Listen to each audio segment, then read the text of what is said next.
Kalau kita tahu misalnya kita suka sama seseorang nih, ini tips aja nih. Oh iya, boleh, kan? boleh. Dengarkan baik-baik. Tapi dalam perjalanan itu, tiba-tiba hati saya bilang, balik kamu.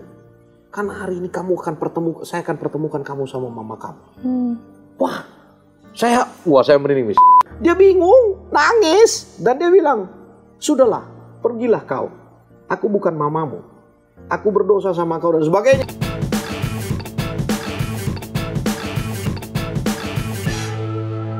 Tunggu dulu, sebelum nonton video lengkapnya, jangan lupa untuk subscribe ya dan klik link di bawah ini. Jangan lupa juga untuk klik tombol loncengnya. Oke, terima kasih. Selamat menonton. Tapi kalau saya perhatikan ya, satu hal mungkin bukan hanya rajin saja ya Pak Daniel, tapi tekun akan hal-hal sekecil apapun hal dan kesempatan itu. Iya.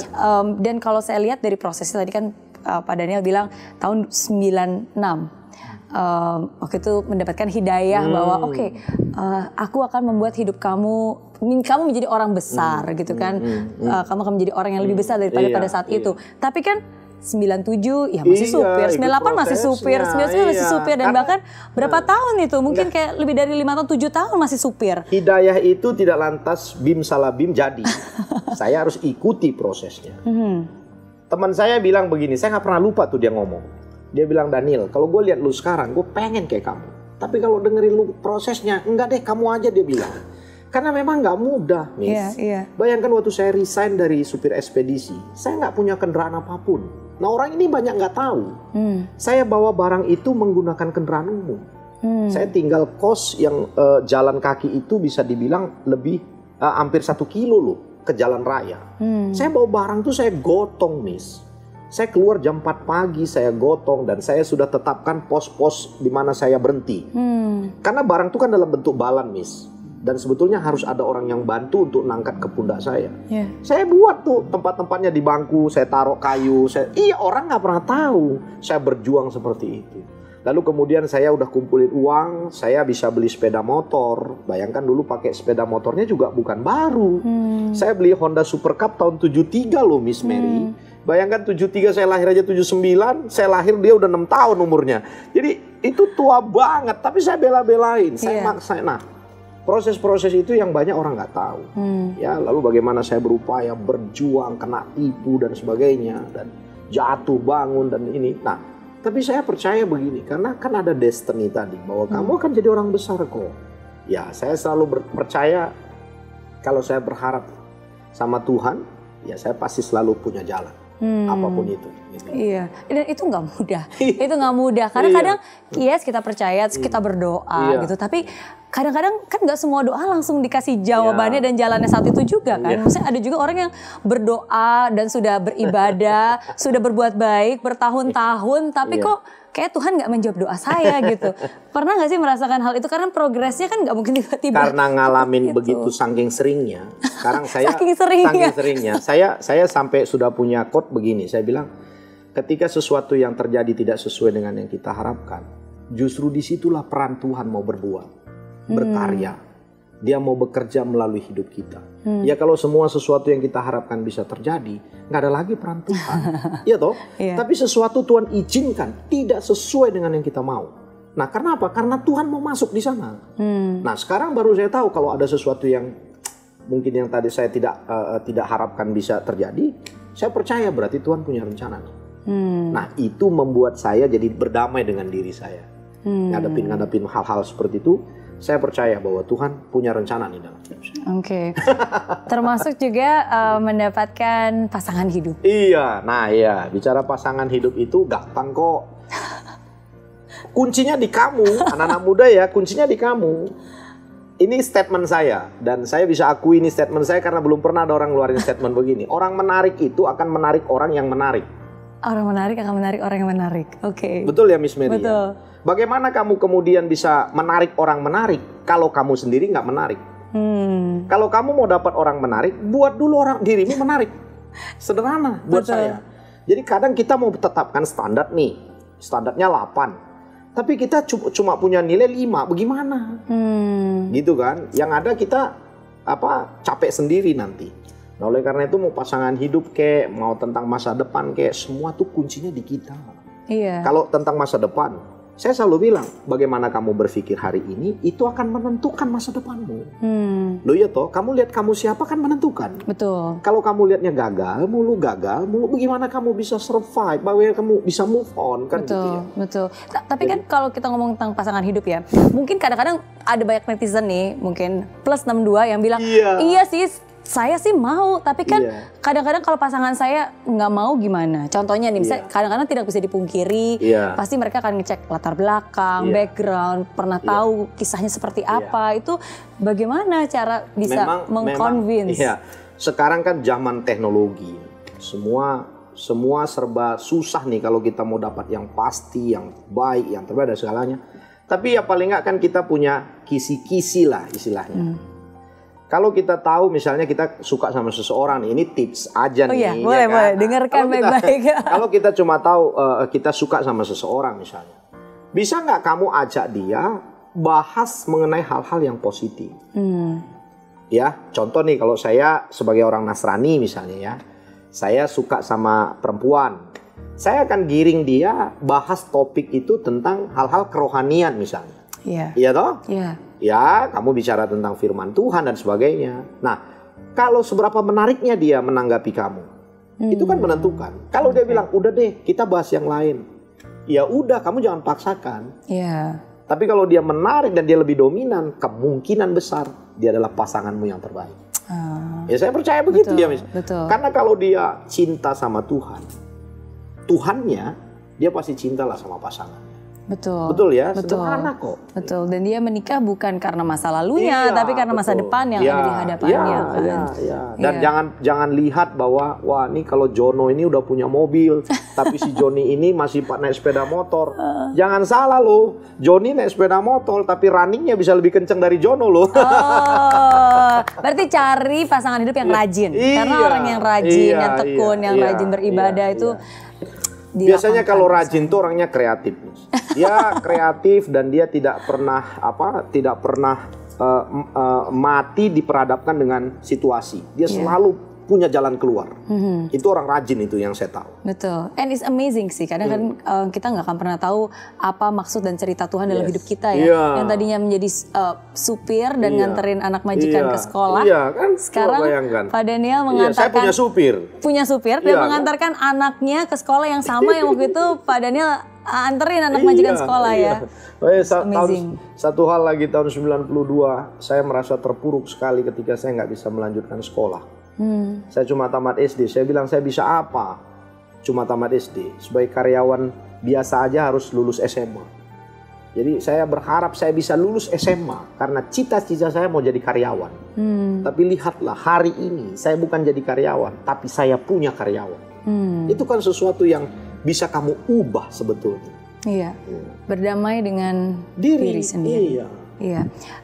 Satu hal yang juga amazing dan menurut saya ini mungkin bisa menjadi berkat juga bagi banyak orang adalah mungkin ada beberapa orang di luar sana yang juga mengalami situasi yang mirip, dalam arti mungkin terlahir bukan seseorang yang sangat diingini oleh keluarga, diharapkan, dibuang, seperti kondisi Pak Daniel pada saat itu, dan akhirnya ketika Pak Daniel sudah berhasil sukses punya keluarga, justru Pak Daniel malah mencari sosok ayah dan ibu yang pada saat itu sebenarnya nggak kenal sama sekali kan? Iya, nah di sini saya mau bilang begini, semua itu pasti Tuhan proses ya.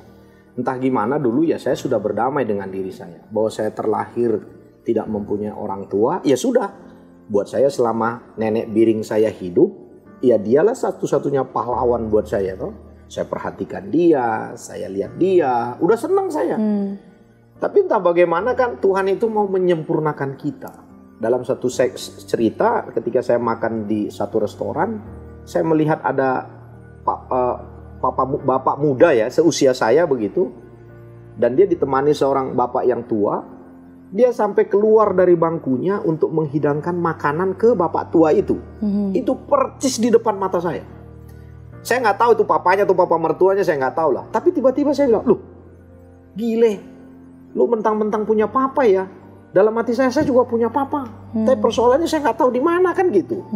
Dari situ menarik perhatian saya untuk mengumpulkan informasi. Nama papa saya siapa, tinggal di mana. Dan Nggak lama, ya saya ketemu. Saya tahu alamatnya, saya datengin. Setelah saya datengin, ya itu saya sama sekali tidak ada dendam, saya tidak ada benci. Saya malah peluk dia, saya malah ketawa, ketiwi. Saya bilang, waduh Pak, saya bangga sekali ketemu kamu. Saya gitu kan. Bahkan dia yang, wah mukanya pucat sekali waktu itu Miss Mary. Iya. Tangannya dingin sekali. Saya bilang, Papa kenapa? Malah saya nanya. Dia bilang, iya kamu udah besar ya. Dia bilang, aduh kamu udah besar sekali, kamu tinggal di mana? Wow. Saya bilang, ya sudah lah. Nah karena dia warung waktu itu saya bawa makan. Wah, saya happy-nya luar biasa. Yeah. Kenapa? Karena saya tahu saya bisa merasakan punya papa. Jadi happy yang ada bukan benci. Yeah. Saya juga nggak tahu kamu hebat Daniel, kamu bisa ngampuni. Lah, saya nggak tahu mau sakit hati di mana. Karena saya bilang saya nggak ada alasan untuk sakit hati sama dia. Yeah. Nah, 2 tahun kemudian saya cari lagi mama saya karena saya nikmatin. Ih, saya punya papa enak ya. Enak juga kalau ada mama kan gitu ya. Wow, nggak ada perasaan maksudnya kayak sama sekali kayak pertanyaan sebenarnya pertanyaan kenapa sih kok dulu papa begini, kenapa begini gitu. Enggak pernah gue mikir itu. Waktu saya cari mama saya ya udah ceritanya sama. Bayangkan saking semangatnya dapat alamatnya. Itu alamatnya 12 jam perjalanan dari Medan. Saya udah jalan 4 jam Miss Mary. Tiba-tiba saya teringat, nah lu kalau gue pergi ke sana ketemu, gue kan nggak saling kenal. Akhirnya tiba-tiba muncul pikiran saya balik lagi ke rumah nenek saya, jemput paman saya, adik mama saya. Oh. Kalau ada paman kan pasti tahu dong, kenal. Kalau enggak ini siapa ngaku-ngaku anak gitu kan. Wah, bayangin loh sampai saking senengnya Miss. Balik lagi saya terus aduh. Nah udah sampai di satu daerah itu masukkan jalan perkebunan. 17 kilo jauh.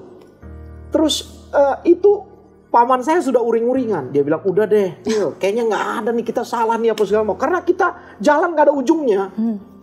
Lalu ya sudahlah saya nurutin paman kan. Karena udah mau sore juga.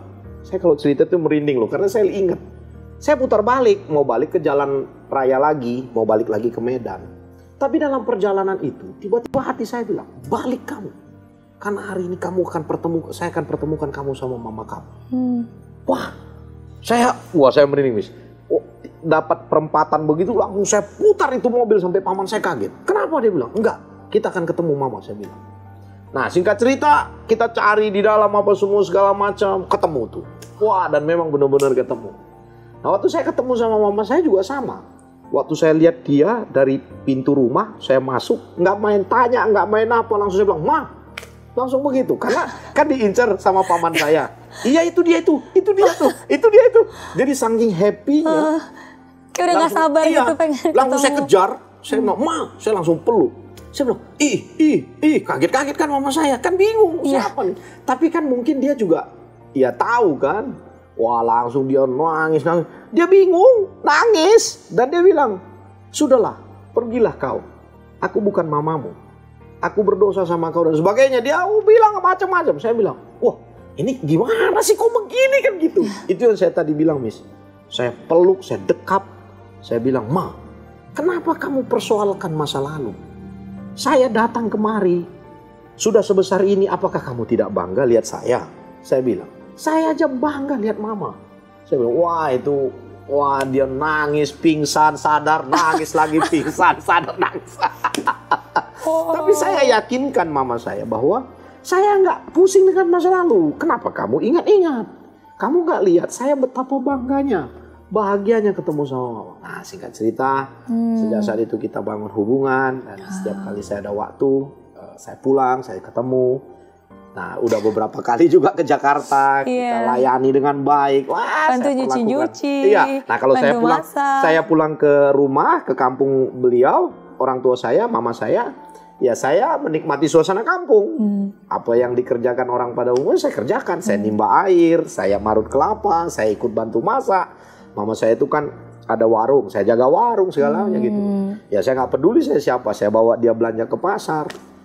Karena hal-hal itu menyenangkan hati saya, gitu kan. Saya lakukan ini bersama dengan ibu kandung saya, gitu kan. Nah, itu membuat saya luar biasa itu. Iya. Dan bagaimana cara kita bisa memaafkan orang tua yang kadang mungkin banyak orang zaman sekarang yang mungkin dia aja nggak pengalaman yang dialami atau luka yang dialami mungkin nggak sedalam luka yang dialami oleh Pak Daniel, tapi itu jadi susah. Saya begini loh, kalau kita percaya sama Tuhan, kita nggak perlu pusing dengan masa lalu. Jangan kondisikan keadaanmu karena masa lalu. Seringkali saya bilang itu. Banyak orang mengkondisikan keadaannya karena masa lalu. Waktu dia gagal di masa kini, yang dia pas masalahkan masa lalu. Ini gara-gara orang tua gue nih dulu nih. Coba seandainya dia dengerin saya, begini-begini, gue gak akan jadi begini. Nah, no. Tuhan tuh kalau mau ngomong, gak ada urusan dengan masa lalu kita.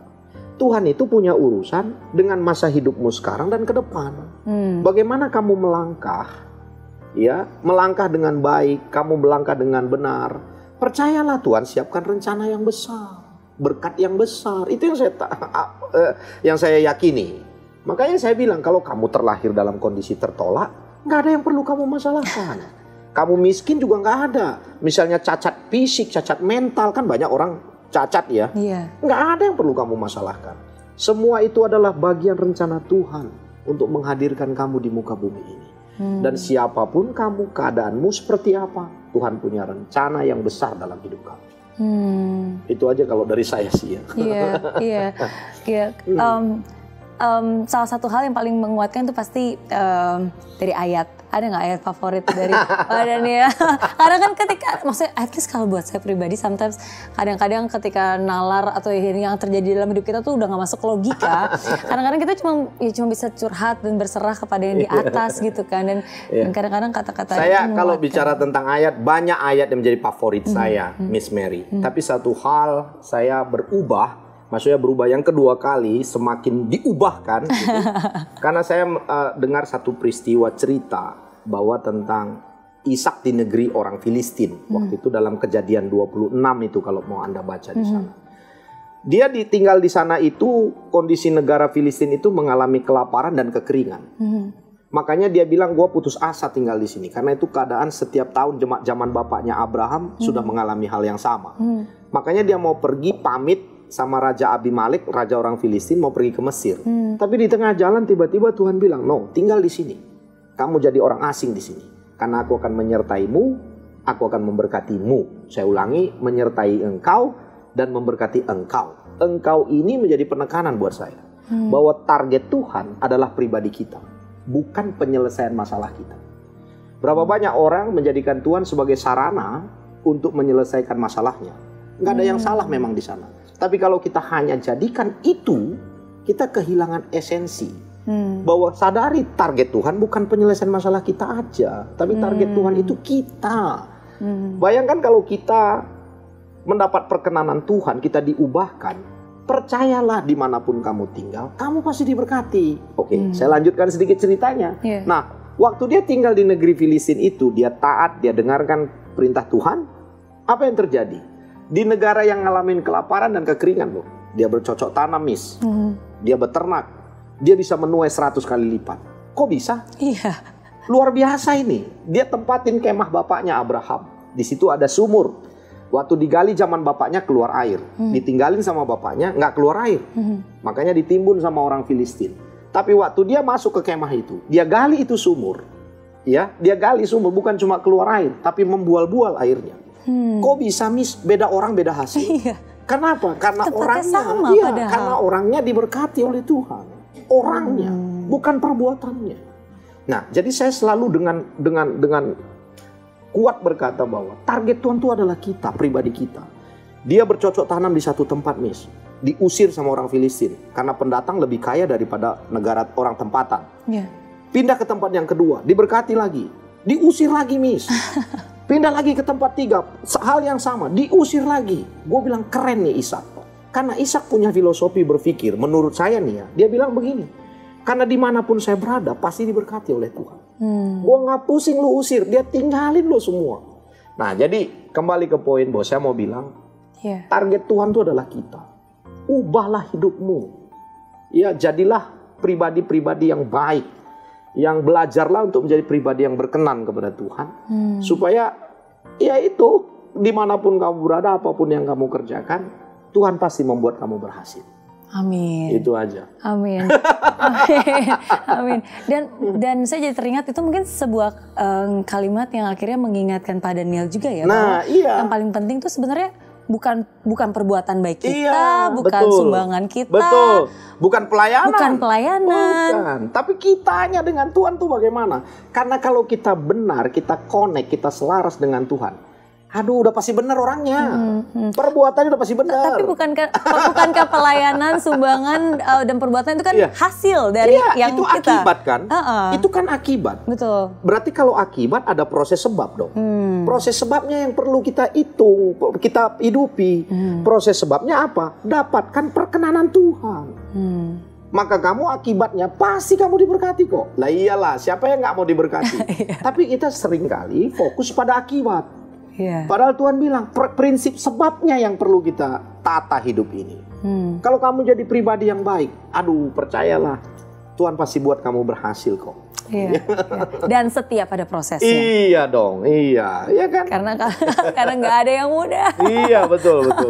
Iya. Dan semua ini berarti dikisahkan di bukunya ya? Iya. Ini di bukunya lebih detail lagi dong pasti. Kalau buku saya banyak menceritakan tentang hal ya pengampunan, kemudian kiat-kiat bisnis, ya kan? Saya kasih langkah-langkahnya semua di sana. Judul bukunya itu ada. Nah, Anda sebetulnya bisa mendapatkan linknya, mendapatkan link bukunya. Kalau misalnya Anda follow Instagram saya Daniel Tan Official, nah Anda nanti DM saya, nanti saya akan kasih link bukunya. Anda bisa enjoy, Anda gratis. bisa nikmati. Gratis dong. E-book berarti. Iya. Gratis saya kasih supaya itu bisa blessing kalian. Amin. Jadi apa follow Instagramnya? Daniel Tan Official. Nanti Anda DM saya, cukup minta linknya, ya saya pasti kasih. Oke. Karena link itu saya bisa kasih melalui. Betul. Jadi bisa di-download di situ ya. Wow, terima kasih sudah. Sama-sama Miss Mary. Saya juga senang sekali bisa berbagi berkat. pengalaman di vlognya Sis Mary. Ya, semoga bisa bermanfaat. Jadi berkat buat kita semua. Amin. Salam buat keluarga. Siap. Pertanyaan terakhir deh. Iya. Masih ketemu nggak sama bekas majikannya? Sudah nggak ketemu lagi Miss Mary. Saya udah nggak tahu ya, karena udah lama. Sama temen yang ninggalin di Cililitan itu? Nah itu juga nggak ketemu loh, nggak pernah ketemu lagi. Ya udahlah, itu semua adalah bagian dari proses Tuhan. Tapi emang Tuhan dia sudah menyelesaikan tugasnya untuk mengantarkan Pak Daniel menjadi seperti yang sekarang ini. Betul. So thank you sekali lagi. Dan jangan lupa juga untuk subscribe, like dan komen. Jangan lupa juga untuk follow Instagramnya Pak Daniel Tan. Ada akun YouTube? Enggak ada, saya enggak ada. Harus buat. Biar lebih banyak lagi berkat. Saya nebeng sama Miss Mary aja. Biar lebih banyak lagi berkat yang bisa dibagikan. Tapi sekali lagi sukses, Tuhan berkati selalu. Thank you. Buat semua usahanya, buat keluarganya, buat pelayanan, bukan buat semua. Thank you. Sama-sama, thank you. And God bless you all. Bye.